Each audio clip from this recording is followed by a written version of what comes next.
as they have been in the forefront of really helping consumers who've been wronged, and also defund them, return the monies that they have lost with wrong allegations, and just needless charges the banks have been able to apply to them, and so many other frauds that's been happening in this nation throughout since 2008. And so, Father, we just thank you for this critical time that we're having this conversation as Director Crenninger is able to share some of the work that's been happening at the federal level, but how it affects us at the local level to our underserved minority groups in different parts of this nation. So, Father, we thank you for the panelists today and the facilitator, Bautista, all that you're doing. May each one of us who are on this call be more educated and have an action plan as to how we fight fraud, and how we can also get help from the federal government to fight it against our, to defend our communities. Thank you so much. In God's name we pray, amen. And thank you, Jen. Thank you, Pastor Jen.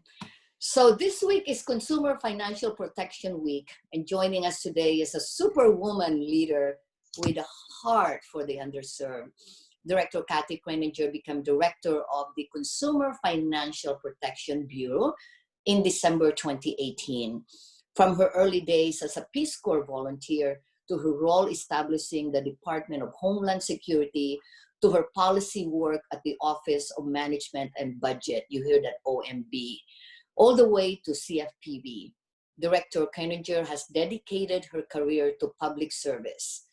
In this, we all share the same life mission. Director Crenninger, as busy as she is this week, she made time to speak to our constituents about what the Cfpb is doing to help consumers. We are not in partnership with Cfpb, and they are not endorsing NDC in any way. Her being here with us is just one of the many times the Cfpb leadership has made space in the federal sectors for America's historically marginalized communities. It's truly an admirable testament of the Bureau's priority. Director Kathy, thank you so much for joining us today. Hey, thank you so much for the opportunity and for being part of Consumer Financial Protection Week, for giving me the opportunity to talk to your coalition and all of your members here and the panelists. It's fantastic to be with you. As we started before the session began in our green room, so to speak, we were talking about how it would be nice to be all together, physically together. At the same time, it's a wonderful opportunity, given all of the challenges we face, to have this virtual opportunity, to engage in dialogue, to be able to address questions that your community has, and again, get the word out to consumers across the country about the great resources that we have at the CFPB to support them and protect them. So let me at least note to you that I'll talk of my opening remarks, and I know we'll have some questions and answer and some input from panelists as well. But let me outline some of the things that the Bureau has been doing, particularly during these challenging and unprecedented times with the pandemic and the related economic impact it's affecting so many Americans, and certainly those who are most vulnerable, as you noted. So I can say with great confidence that during this pandemic, the Bureau has been at the forefront of protecting America's consumers. We're employing our tools of education, regulation, and guidance, supervision, and enforcement aggressively to address the impact of the pandemic on consumers in the financial marketplace.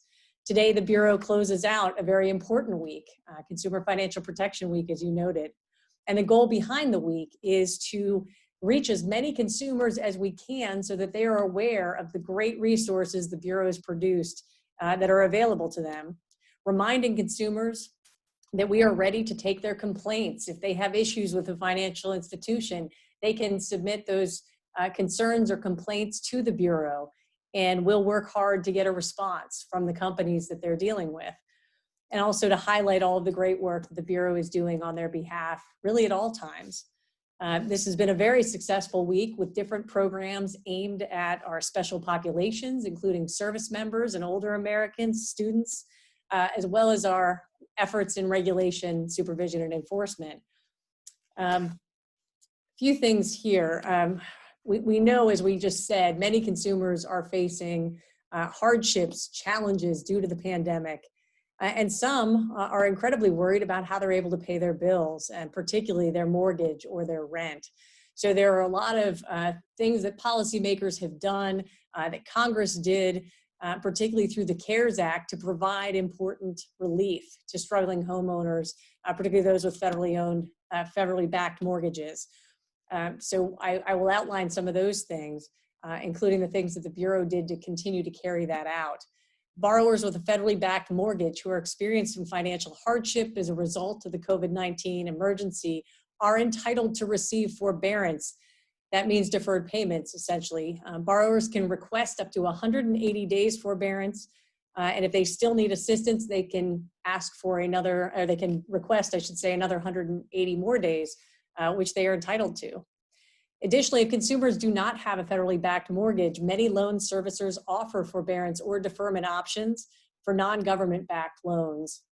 The CARES Act also provided a moratorium on eviction for consumers who are renting from owners with federally backed mortgages, or if they live in federally subsidized housing or get a federally subsidized grant or voucher. There are a lot of options available for homeowners and tenants during this time.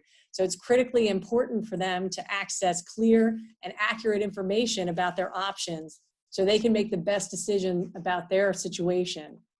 To help these struggling homeowners and renters during this time, the Bureau launched a unified housing website that informs consumers of their rights under the CARES Act and makes resources available to them. We partnered with our federal agencies in the housing space, with HUD, FHFA, and VA, to develop the site. We launched a campaign to ensure that people knew about the website, but I urge you also to help spread the word to your clients and to your partners. You can find the website at cfpb.gov/housing, and the full site has been translated into Spanish, traditional and simplified Chinese, Tagalog, Korean, and Vietnamese. And we're working to continue to expand the resources that we have in different languages. You have the ability to print things out. You have the ability to see things in social media. We're really looking to hit different formats that are going to be most useful. And so any ideas that you have in terms of how best to serve your clients or meet partner needs, please let us know. Keo Chia is on this call here, and she is the head of the Office of Public Engagement. And so we are working really hard to engage with all of you and hear what your needs are and then meet those needs. During this time, we're also telling struggling borrowers to reach out to their servicers. Those are the people they pay their mortgage bill to see what options those servicers have available to them. Under CFPB regulations, servicers generally are required to have policies and procedures in place to provide information to consumers about their loss mitigation options. And that includes a lot of work that we did with our federal partners with servicers to send a consistent message out about the CARES Act forbearance options and what that means for them. If a consumer has an issue with their servicer, as I mentioned earlier, they can help try to resolve that matter with the servicer directly, or come to the CFPB complaint system. And a lot of links on our website that take you to that. In addition, looking specifically at the things that are in other areas of financial education or other resources to consumers, those are available on consumerfinance.gov/coronavirus. So we have information about credit reporting to the extent that people might be concerned about how their credit report could be affected, or credit cards or student loans. So we have a lot of information available to you, and videos as well that have also been translated. So a lot of assets there to take advantage of. In addition to all of our direct products to consumers, we need to ensure also that financial institutions understand the rules that they need to follow, and we provide clear rules of the road to them. We engaged in a lot of efforts throughout the pandemic to ensure that we were making sure that these financial institutions can support their customers and that that is their focus. So what flexibility do they need, recognizing many of them were also affected. Their employees are trying to do the job from home instead of in a call center. You know, what are the things that regulation requires that are different when someone is now at home? How do we help facilitate that, again, with the consumer at the heart of every action that we are taking? So we are thinking about how to help those institutions best serve their clients. In April, the Bureau issued an interpretive rule clarifying that consumers with a personal emergency due to the pandemic can receive assistance from their mortgage lender without required waiting periods under the TILA-RISPA integrated disclosure rule and Reg Z rescission rules. Basically, this is helping those who might need to do a refinance or a new mortgage in a quicker timeline. And there are protections there to ensure that their rights are still met. But there are people in that situation, particularly as you looked at some of the dynamics of shelter-in-place requirements that were being put in place and were affecting mortgage origination. Also in April, the CFPB, along with federal financial regulatory partners and the state financial regulators, issued a joint policy statement providing regulatory flexibility to enable mortgage servicers to work with their consumers. We told them explicitly to do that and explained what the CARES Act forbearance did provide. An additional example in the mortgage space is an interim final rule we issued last month that makes it easier for consumers to transition out of financial hardship caused by the pandemic. There were some concerns right off the bat around the CARES Act forbearance, so you can defer your payment. What happens when you get to the end of that forbearance period? There are requirements under federal law and our regulations that a company would have to give have a full loss mitigation application from their client, from their customer, before they could move forward with any kind of conversation around what might be best for that individual, enabling them to defer their payments that had been missed. So we made very clear in that rule that it was certainly consumers have options, but it's going to be a good option for many if they're not paying their mortgage for 90 days to be able to roll those deferred payments to the end of the loan rather than having to pay those after that 90-day period. So really making sure that that option could be made available to consumers. And we worked very closely with, again, our federal partners and state partners on that. That was an action that financial institutions wanted clarity on and that consumer advocates actually sought and applauded. So happy to, again, come up with common sense solutions to make sure consumers are getting what they need and that we have clarity for financial institutions that they know they're complying with the law when they provide these benefits to consumers. Let me just close by discussing the complaints database. It's an important avenue that the Bureau has also to hear directly from consumers. Consumer complaints have always provided the Bureau with incredibly valuable insights into the challenges that consumers have in the financial marketplace. We use those insights directly to inform our work. You know, what questions are consumers repeatedly having that we should incorporate into our education materials and really drive home through financial education? What is actually a demonstration that there's a regulatory problem, that financial institutions don't understand what particular or need additional guidance in a particular area? Where we see very problematic behavior on the part of a financial institution, we go in and investigate. So it informs our enforcement efforts. It enables us to send out examiners to go do a full scope examination of that institution where the complaints are pointing to, again, something that might be problematic or that requires review. And the other thing I would note is that we've provided a lot of updated assets for those who are helping consumers. So many of you, we have trend tools now and map tools that help you see what's happening in your area, helping you see what financial institutions have received in terms of complaints in the past. What are the issues that are happening in the marketplace? We make that fully available to the public. So there are trends tools that you all can use today.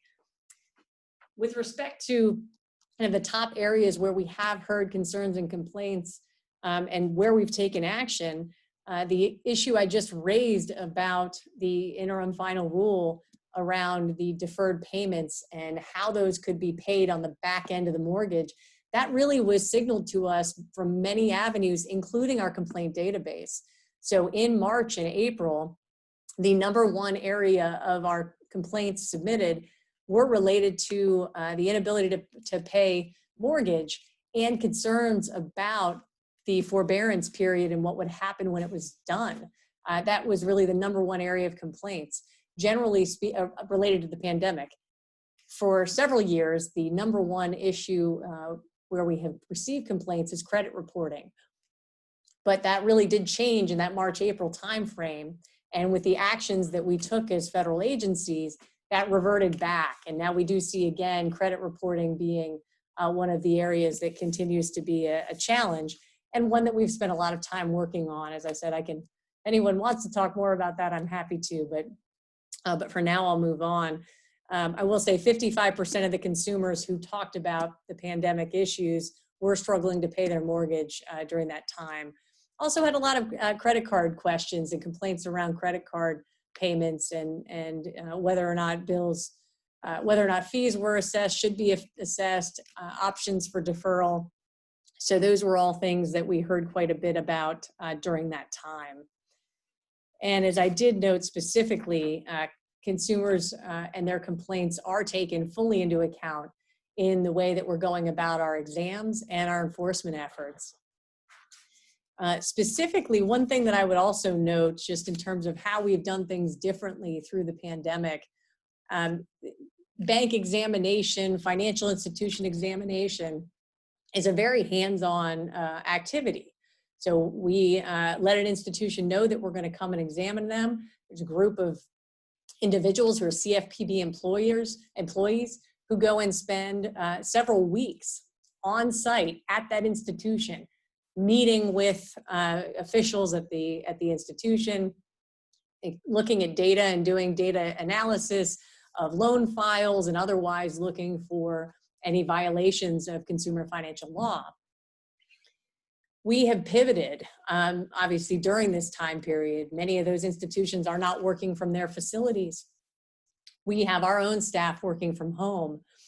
So we have developed what we're calling a prioritized assessment, really working on a very focused effort rather than looking at loan files from 2 years ago, looking at what's happening right now. Again, what are the challenges those institutions are having? What are the complaints or concerns that consumers are highlighting? How do we make sure that compliance continues to be at the forefront and that institutions are meeting the needs of their customers consistent with consumer financial law? So we are engaged in these prioritized assessments, looking at where there might be risk and looking to address that as quickly as we can. So really pivoting from what is often a prior time period, a deeper look back in person, and how we can turn that to meeting the needs today, given the pandemic. So I am excited to continue to work through those prioritized assessments and make sure that compliance is still at the forefront. So I will at least close with noting that we know this is an evolving dynamic, a lot of challenges in a lot of different communities with respect to how best to respond. We are here. The CFPB is here to protect consumers, to ensure that fair, transparent, competitive marketplace for consumer financial products. And I really thank you for the time and opportunity today, Faith, to be with you and look forward to the dialogue. Boy, Director Kathy, with all the busy schedule you have and all the things that you've been doing, you still look gorgeous. I don't know how you handle that. Anyway, this is the panel. There will be 3 panels that will ask you questions, Director, and then there will be questions from students, faith-based organization, and so I have like 3 of them, and then 3 more or 6 more.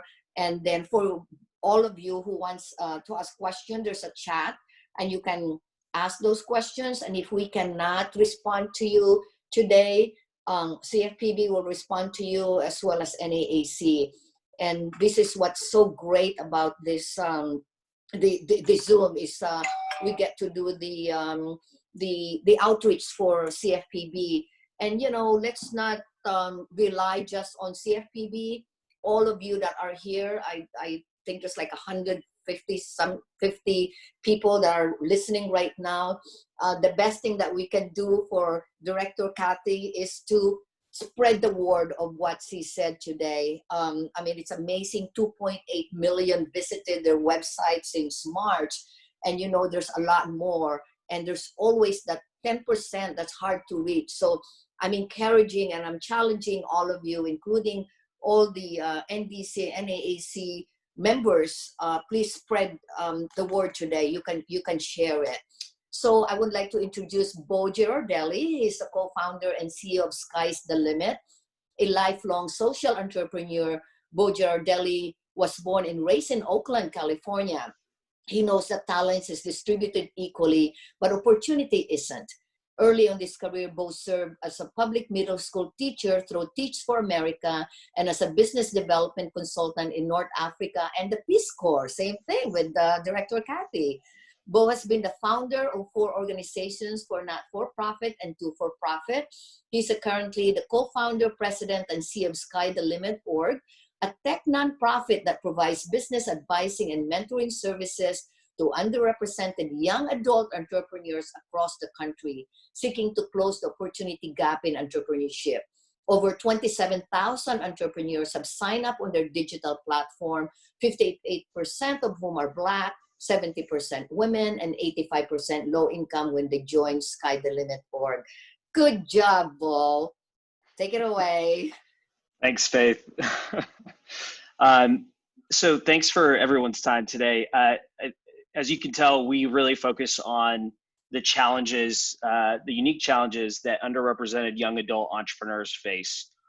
So just to provide a little bit more context behind what we do with skysthelimit.org to frame the question I'll ask, I want to share where we focus really, which is on developing the social capital and the human capital of underrepresented young entrepreneurs. And we do this by matching our entrepreneurs with one-on-one support from volunteer business advisors and mentors through our digital platform. And 2 of the top challenges that our young entrepreneurs say they face right now is a lack of role models and a lack of know-how. And then, of course, the third one is that lack of capital. And we now and we know as an organization that we wouldn't need to exist if it weren't for a long history of systemic injustices across our society. But we see an opportunity right now to connect the 11 million aspiring young adult entrepreneurs nationwide with a community of businessmen and women who are interested in volunteering to support them. And we know that we can build meaningful relationships that start online, and that those relationships can drive real impact. And so our young entrepreneurs often cannot access traditional business loans, which leave them with very few lending options, right? And such as high interest, small dollar loans. So Director, my question for you is, what is the Bureau's view on small dollar lending, and how does the CFPB promote access to credit for small business owners while ensuring they're protected from bad actors? That is a critical question on both counts, certainly a huge part of our mission. Congress really did give us responsibility for ensuring that all consumers have access to consumer financial markets that are fair, transparent, and competitive. And we have a lot of different activities going on that front. In the small dollar space, we have been working hard with our fellow federal regulators here to issue guidance and encourage responsible financial institutions to offer that kind of credit. I've recently had a conversation with a number of CDFIs and MDIs with President Bostic of the Atlanta Fed and with Leonard Chanin of the FDIC.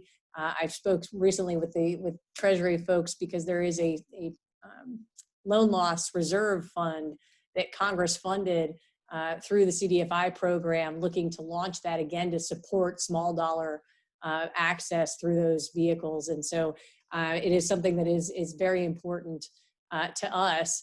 I think we have tried to, again, lay that landscape for there to be small dollar products that individuals can have access to, that they can understand. And so the other thing that we are doing too is launching a disclosure testing around small dollar products.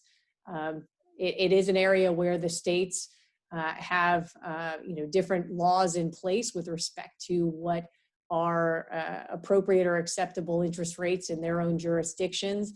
It's something, in fact, that the CFPB was precluded from setting a federal interest rate in our authorities, but understanding how that can work and making sure that people understand the products they engage with. I do think there's an opportunity for greater disclosure in this space, and we're doing the testing on that to do the work on that. And so I think it's very important in the small business arena too. It's something that we have spent some time on. Our responsibility and jurisdiction is specifically Equal Credit Opportunity Act compliance. So it's fair lending related to small business lending. And we're working on our rulemaking that was mandated in the Dodd-Frank Act. We will have to put out what's called a SBREFA outline by September on that rulemaking to say this is the kind of information that should be collected when there is small business lending happening, and it gives a better picture of the landscape in terms of the access for particularly minority and women, so minorities and women in that space. So a lot of different things happening there, also engaged in a lot of dialogue and partnership to say, what else do we need to do to provide that kind of access? Because I think particularly now we know small businesses are truly affected by the pandemic. How can we help continue to foster opportunity in that space? Great, thank you. Next is Pastor Jack Miranda. Jesse Rubel Miranda, aka Jack, founding pastor of Living Faith in La Mirada, current program director of the Jesse Miranda Center for Hispanic Leadership, charter member of the National Diversity Coalition, board member of the National Hispanic Christian Leadership Conference that has 400,000 members there, community advocate, past president of La Mirada Chamber of Commerce, LM Clergy Council, La Mirada Community Services Commissioner, serving on the executive board of the Southern Pacific District of 345 Assemblies of God Churches, and advisory board of the Royal Business Bank and Straight Talk Counseling. The current president of the Mirada Kiwanis Service Club, married for 40 years to Eileen Mirada, father of 7, grandfather of 7. Busy in private life. Pastor Jack? Thank you. And I want to thank my mother for writing the introductory. Thank you, Director Crenninger. Appreciate the time. Enjoyed your presentation to the National Diversity Coalition's. We had a meeting in Washington, D.C. That was very informative. Bo, thank you for your question. And of course, our Madam Chair, Jin Sung, for your prayer. We are unabashedly, the NDC is faith-rooted. We are inclusive. We are diverse. We want to grow our coalition to impact all the communities that are in our United States of America.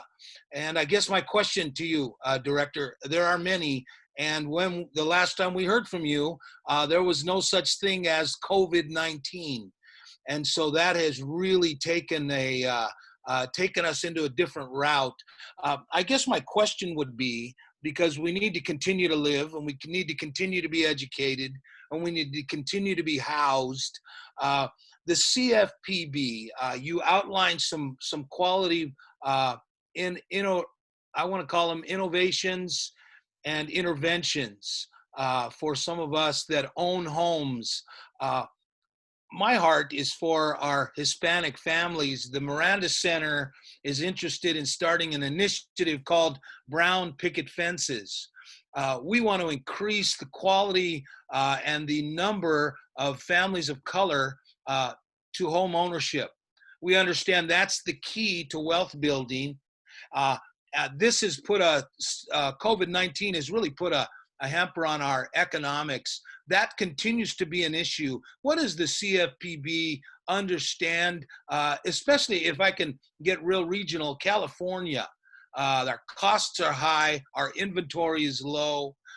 What space do you fill in that category?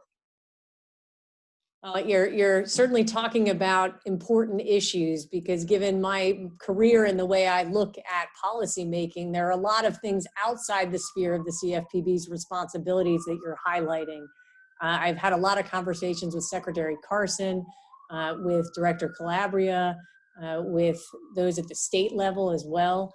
I think there are a lot of different things that go into this, but frankly, that means there are a lot of people who can be brought to bear to address some of the problems and challenges that are going to make this better.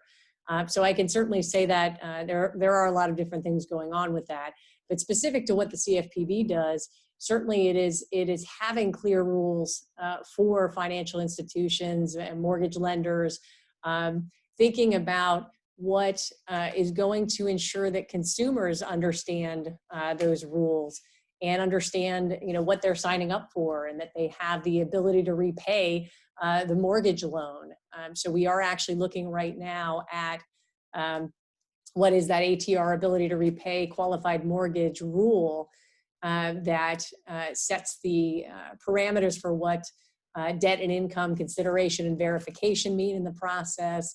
And Congress in the Dodd-Frank Act precluded, of course, a lot of the no doc loans from moving forward in that kind of vein. So the ability to do that anymore is limited, as it should be. So I think there's a lot of work also that I wanted to turn to, as you mentioned this, in disclosures. I think it's unfortunate that right now there's a lot of paper involved in the process of getting a mortgage, and how much people read. I'll admit I'm a lawyer, so by nature I'm going to read everything I sign, and I've also been through refinancing a couple times, so I know what that whole package looks like. And of course, in this job, I'm responsible for the regulations that drive what that paperwork looks like. But understanding how complex, intimidating that can be to the average consumer looking to buy a home. So something else that we're looking to simplify that. We're looking to partner with companies or consumer advocate groups or otherwise who want to simplify that and help us think through what might be most useful in terms of that presentation of all of that information. The other thing I would say is that we have a fantastic kit for how to buy a home. I have actually had friends who talked to me about this and said they actually use them, and they're incredibly useful to walk people through that. So we have a lot of good consideration there. I mean, getting your finances in order and understanding your credit report is also a significant part of that process in terms of preparing yourself to buy a home, but understanding the full costs in addition to the mortgage payment, what else is going to be required of you. So we have a lot of great information for homeowners. I'd also say if anyone has issues, we do supervise. We go into these institutions. We do actually pull loan files and ensure that they're complying with consumer financial law. And we take enforcement action against institutions that don't follow the required federal standards. So a lot of different tools that we have available to us to oversee that marketplace and make it fair and competitive and transparent. Great. Thank you, Director. Next is June Bang, President and CEO of National Asian Pacific Center on Aging, Nafca.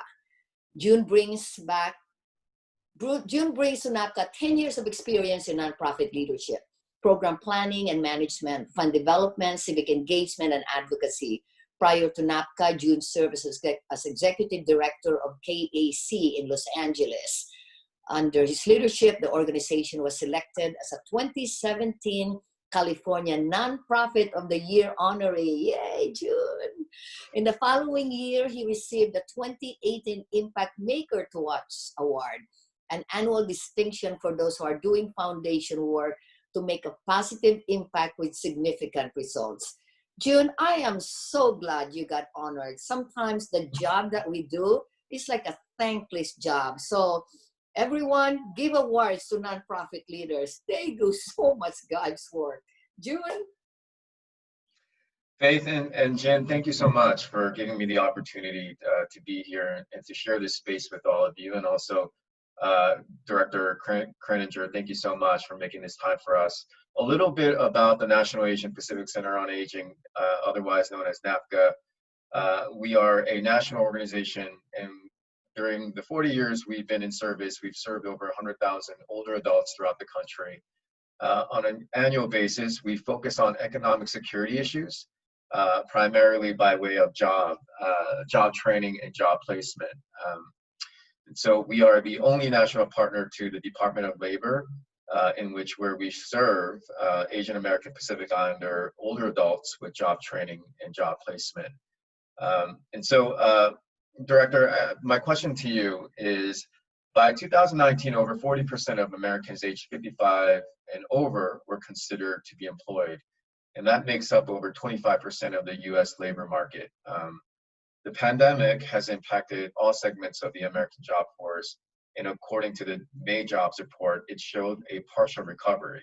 But not all groups recovered equally. Workers aged 65 and older recovered almost none of the jobs lost during this time. And as you and all of us here are witnessing happen in real time, it's only going to get worse.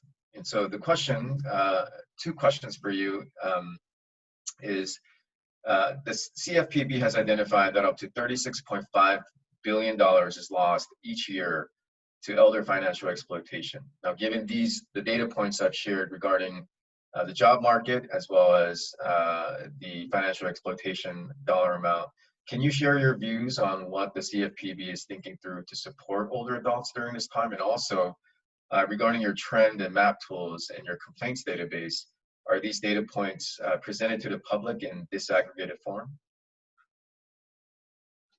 That is a great question. I can take that last and tell you that we actually do. There are many different ways you can slice the data, including seeing what the special populations, older Americans, service members, what precisely they have submitted. So we have those slices in the data, and you can see what challenges are facing them. And we use that, every day, looking at where we need to engage more and do more. So specific to your question, I mean, I worth also adding something that I know you know, and those on the call know, that older Americans are also particularly vulnerable and susceptible to the pandemic itself. And so the public health aspect of this, we also have the challenge that in a lot of the areas of countering elder fraud, it's because those individuals are more isolated in general. If they happen to be homebound or have disabilities or have other health ailments, they're more isolated. And now, given the pandemic, again, that's even more the case.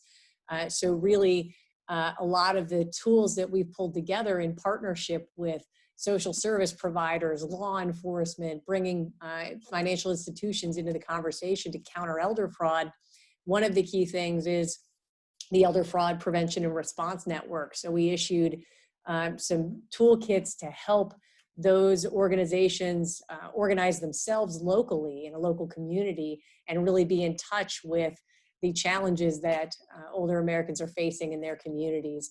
And so the ability to share that information, that insight for financial institutions to step in when they believe that someone might be the victim of fraud. So all of those things are there and present. I've had the chance to, when we were traveling, go across the country and meet with those organizations that are seeking to do that, because fraud, particularly on those who are most vulnerable, is absolutely abhorrent. And I can tell you, as a law enforcement community of which the CFPB is part, we are doing everything we can to counter that. There are always going to be people who seek to take advantage of others during these times, but we'll do everything we can to counter that. I think the other aspect of what you raised is, the retirement savings opportunities, those who continue to need an income and need to work as they get older. And that is something that's changing. I mean, it's changing naturally just given lifespans. So the notion of what retirement age is in this country is something that people probably need to grapple with. But we have a lot of great resources around savings, a lot of great resources around retirement thinking, in partnership with other agencies as well. Investor education is the SEC's responsibility. Labor Department is certainly a key partner too when it comes to retirement and thinking about those things. But a lot to talk about, and the CFPB's role really is helping consumers think through and plan for these issues. But it is incredibly challenging.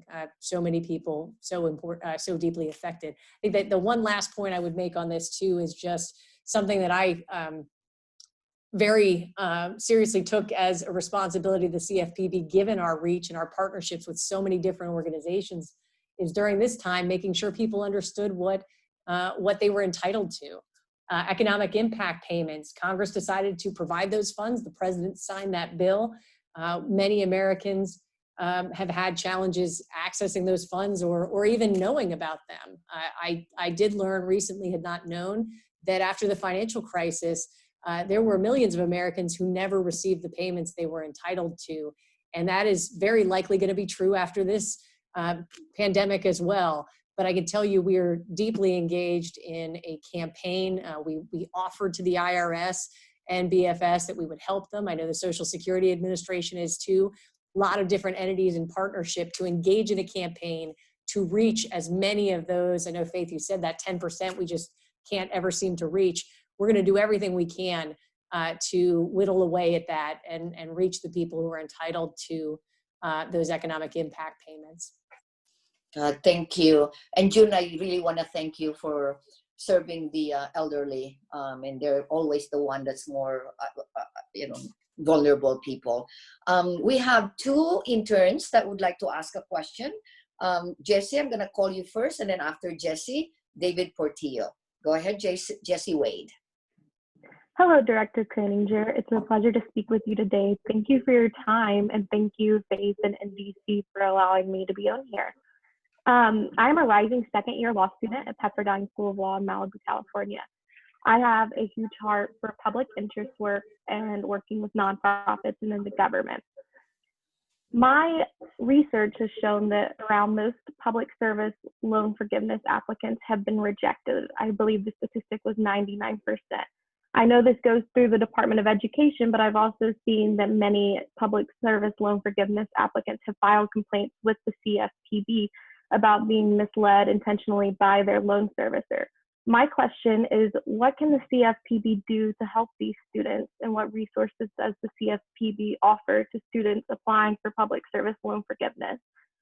Public service is so important in advocating for underserved communities, so I would hope that there's more transparency to encourage students to continue working in the public service field.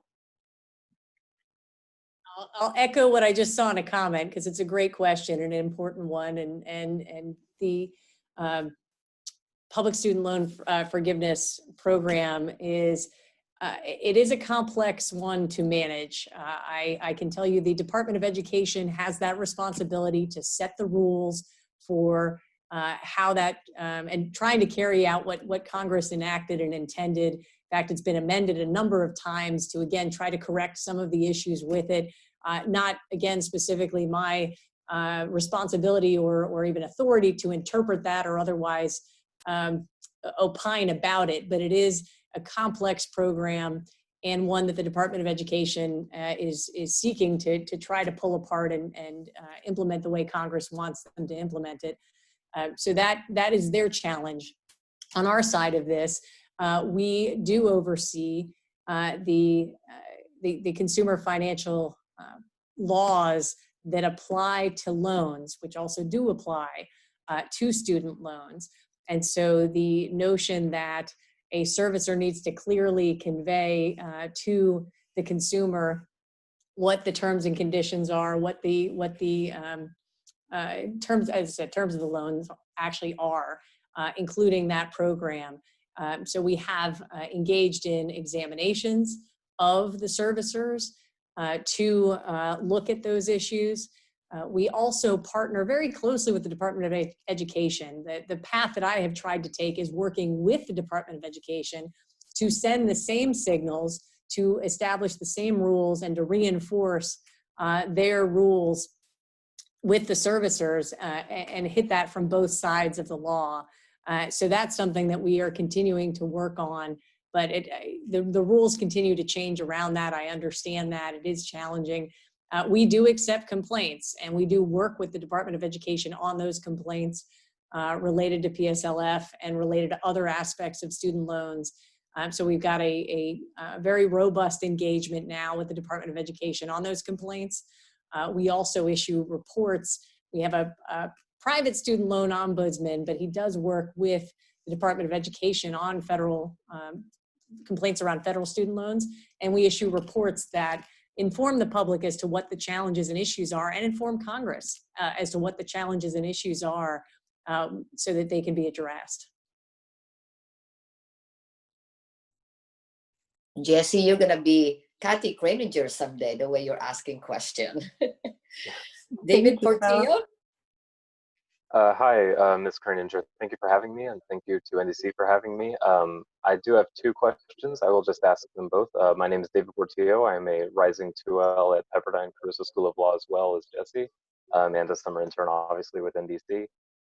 My first question is, as you are no doubt aware, the CARES Act is meant to provide some relief to federal student loan borrowers who disproportionately happen to be low-income communities as well. And part of that protection is protecting their credit history with regards to the freezing of payments on those student loans. However, despite that, it seems like there have been widespread false credit reporting coming from agencies which fall under what I understand to be the jurisdiction of Cfpb.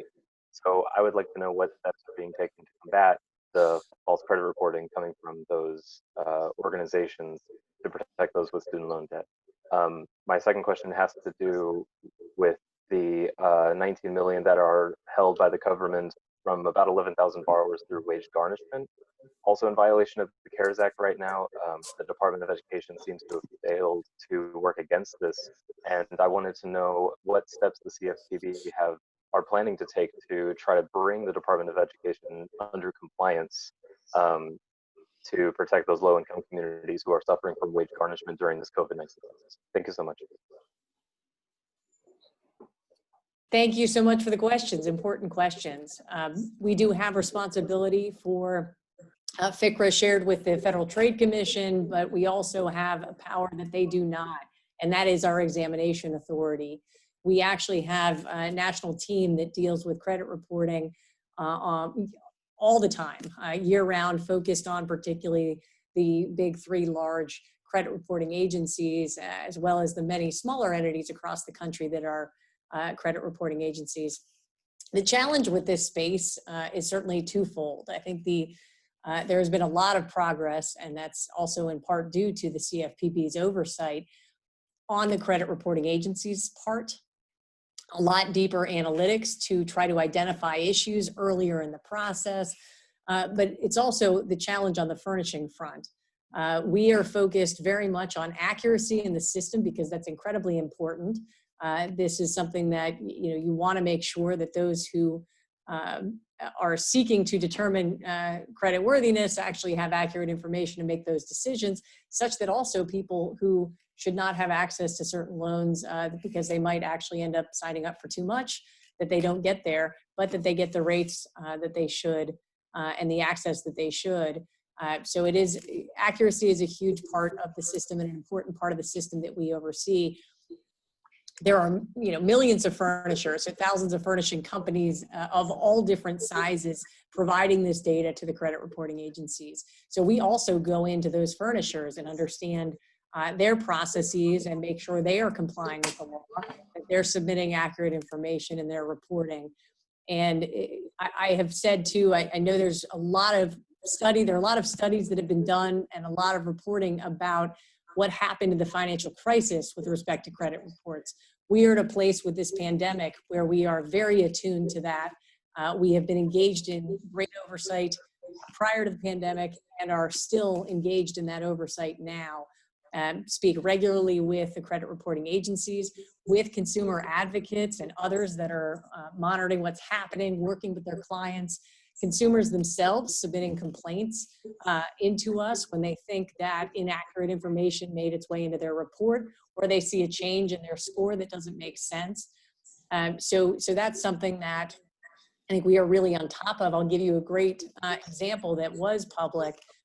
There was a challenge with Vanguard that there was a, actually it was Vantage, sorry, it was Vantage Score.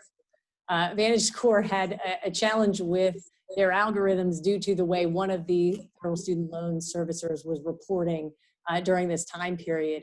That was literally addressed within a week of consumers noticing this, advocates in the Cfpb coming in and noticing it, the institution itself noticed this, Vantage Score folks noticed this, and we worked together, and within a week, the inappropriate activity was addressed and the scores went back to where they should be. So that is something that, you know, I continue to want to see happen. We can't absolutely prevent that in the first instance. There were mistakes that were made, but the ability to correct those quickly, reduce any impact or prevent harm from the vast majority of the people that were affected by that, that's what our oversight is doing.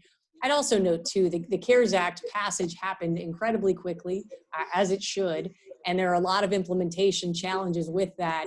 All of us are moving as fast as we can and did move as fast as we can, but that also gets me to the second part of the question around wage garnishment and how exactly that gets stopped.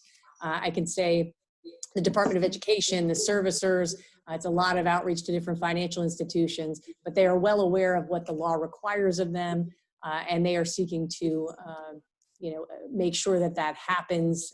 I know the Secretary is doing that. She's been public about it. So I will leave that part certainly in her hands, and that is their responsibility to deal with that. Wow. Before I call Andre Chappelle, Suren Saptoka, and Leonard Johnson, if you can please prepare yourself.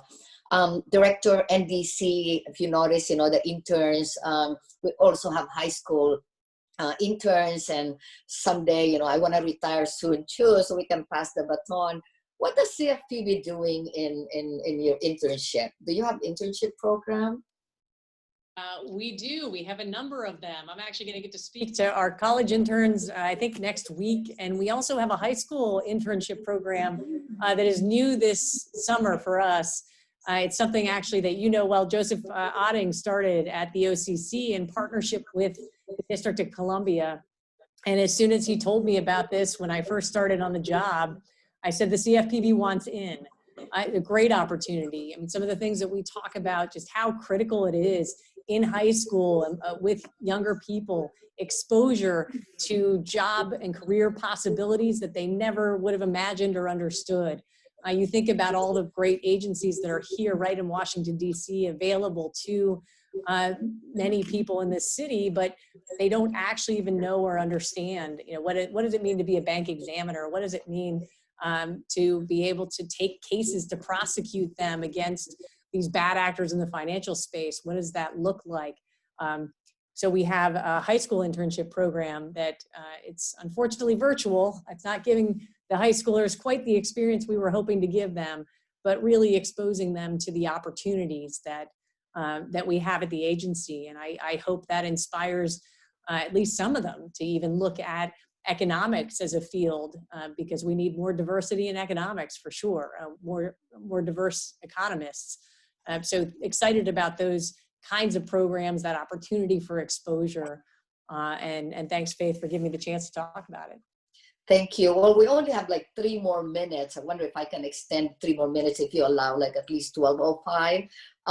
So Andre, can you ask your question, please? And then after that, Suren, and then Leonard Johnson. Sure. Thank you, Faith, and Director, for this time. Also, those several people that are connected to me that are on. Thank you guys for coming on. I guess my question, of course, the highlight of most of what you shared had to do with the response to COVID, the pandemic and everything. But, I don't have to go in detail. Though we have a pandemic across the world, we have an epidemic right here in our country that I'm not hearing a lot of conversation about, dealing with the systemic racism that's now highlighted before us daily. And it's not so much about prejudices, whether black like white or white like black, but the bigger problem is I'm trying to find out today, what role does the CFPB play in, and that is the systems, because it's so disproportionately suppressed for Black people to have the same access to the resources, the capital, the exposure, and even opportunities to get to a better place to live a better life. Here in Los Angeles, where I pastor and I'm a community leader at, African Americans are 8% of the population, but they're 34% of the homeless population. And when you think about things like that, and that's not just because everybody's crazy and having mental issues. There's something going on here systematically, and with the reach that you guys have, and the partnerships that you have, I'm wanting to know, is there an aggressive priority of your organization and who you give oversight to address a situation like this? It's an incredibly important question, not just given our responsibility, I think, as Americans today, but always. And I said at the beginning, I think in response to the first question, that Congress gave us the responsibility to ensure that all consumers have access to fair, transparent, and competitive marketplace for consumer financial products. So it is very much a part of how we engage in education, how we engage in our supervisory work and enforcement work.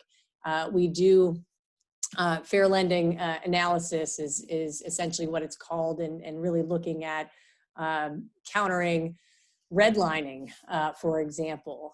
There is an area in the mortgage space where we collect home mortgage data from lenders. They are required to provide it to us. They're required to ask applicants for their information.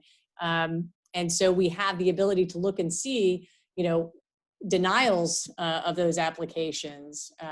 What do the applicants actually look like? What are the mortgages that are actually offered and accepted? What do those look like? And what is happening in a particular community? And that's not just us looking at it, but it's fellow regulators, it's publicly available data.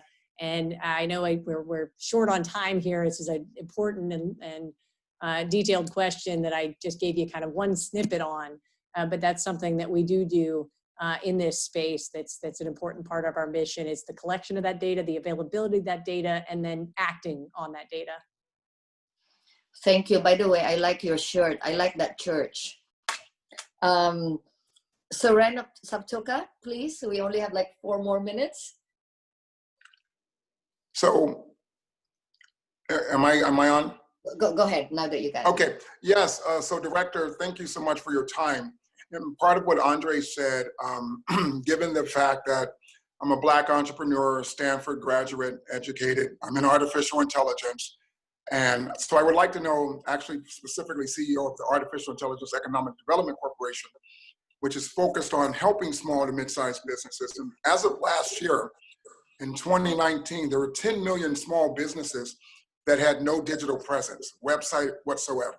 And that's coming into COVID-19. That's a disproportionate, flux as to where growing wealth is, because now that we all are online, we're all digital, it's just kind of leads that gap to go exponentially. So what can CFPB do to kind of help this? And are they utilizing artificial intelligence and data analytics in sort of real time to sort of stop, the systemic racism that, or just declining, maybe aggregating wealth to more higher priorities of where it's been in the past, and to show that sort of non-bias in decision-making?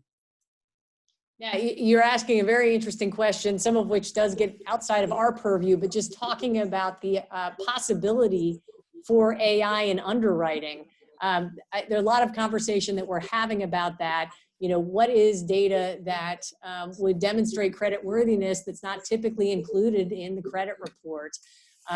Particularly, you know, on-time payment of rent, for example, and having that kind of information come in and be able to be taken into account by a creditor to offer a loan. So we do spend a lot of time looking at alternative data, looking at AI. I think there are many, though, that are concerned that if the AI is built on the existing system, that it may reinforce issues there that are at least alleged to be having a disparate impact. So thinking about that is something that we do spend a lot of time on in underwriting. And I think it's a great topic for a lot deeper conversation, but glad to know that you're out there working on it. So last question, Suren, you're on. Yes, great. Thank you, Director, for your great time and the great information. My name is Suren Sapkota. I'm a Los Angeles-based realtor. My question to you, how South Asian can get more protected? Because there is a lot of confusion, you know, South Asian American can get more protected. Who can get more protected? South Asian, people from South Asia. Okay. Yes. Understood. I think generally speaking, we do have a lot of information on our website in a lot of different languages. So making sure people understand, I think, what their rights are and their protections are. I think that is first and foremost, so people can inform themselves and understand how to engage and understand it. I'd say we have a lot of challenges in this country with people's comfort level, talking about money, talking about finance, being embarrassed by it. I think that's something that we are working to counter. I'm actually trying to work more greatly with influencers. I think I am happy to engage with a group like this. You know me, I don't know that I'm quite the superstar that Faith calls me, but regardless, I also recognize that I'm not the face that's going to talk to a lot of different communities and reach out to students directly or minority communities directly. So figuring out how we build on getting the right influencers and voices and echoing that out with the network. So I take Faith's point. And so the other thing I would turn back to you, if there are particular approaches or data or other things that you think would appeal to that South Asian community and to people that you are interacting with, we are very open to hearing those ideas from you, and we'll work to produce products that are going to be responsive to those communities. So please stay in touch with us on that. Yeah, thank you so much. Yeah, thank you, Faith, and thank you, Director. Thank you. Thank you. And this is what I love about this, the Southeast Asian that's never heard about CFPB, and they're now listening. So this has been great. Director Kathy Crenninger, I cannot thank you enough. You've been fantastic the whole time. The whole CFPB team has been great. So anyone, no one is perfect, but we have the responsibility also to work with them. I think this is not just the CFPB's responsibility to protect everybody. We need to police each other. Sometimes I say this all the time. I know Pastor Jack would not want to hear this, but our community, sometimes we screw each other. But there's an agency there that can help us. And if all of us can do the right thing for people, and anybody that you see that's not doing the right thing, report it immediately. The only way CFPB would know is when they have more complaints. And trust me, I've known CFPB since it's got started, and they are true to their mission. So, Director Kathy Crenninger, we love you so much. You've been awesome. You're awesome. You're my favorite CFPB director. I'm sorry. Yes, you are. So thank you all, and have a great day. Have a great day, everyone. Thank you, you too. Thanks so much for having me here. Bye-bye. Thank you. Thank you. Thank you.